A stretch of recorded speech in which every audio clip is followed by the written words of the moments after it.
Target ng COMELEC na ma-deploy ngayong buwan ang lahat ng gagamitin sa parliamentary elections sa Bangsamoro Autonomous Region in Muslim Mindanao. Tiniyak din ng komisyon na wala nang makapipigil sa BARM elections na nakatakda sa Setyembre. Yan ang ulat ni Sheila Natividad.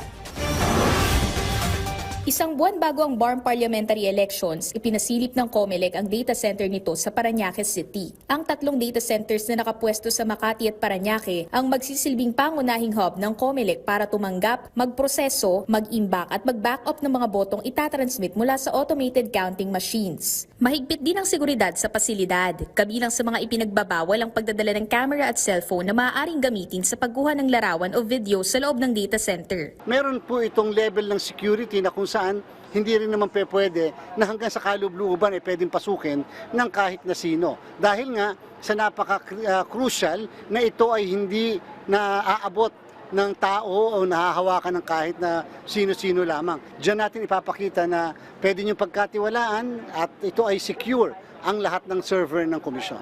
Tiniyak din ni COMELEC Chairman George Erwin Garcia na matutuloy sa takdang petsa ang BARM parliamentary elections. Sa kabila ng mga ulat at spekulasyong, maaaring maantala ito. Giit ni Garcia, wala sa ngayon ang anumang legal na hadlang para hindi matuloy ang halalan. Tuloy na tuloy po ang ating BARM parliamentary elections sa September 14. Wala na pong makakapigil sa kasalukuyan.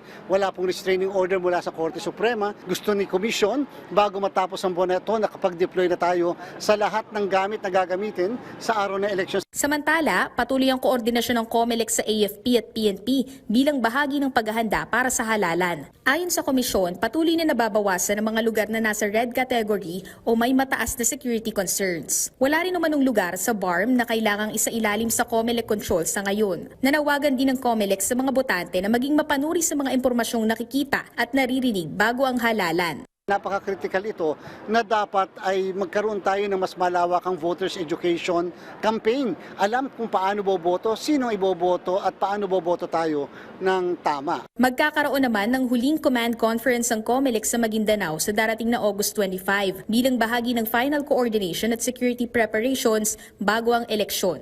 Sheila Natividad, para sa Bayan.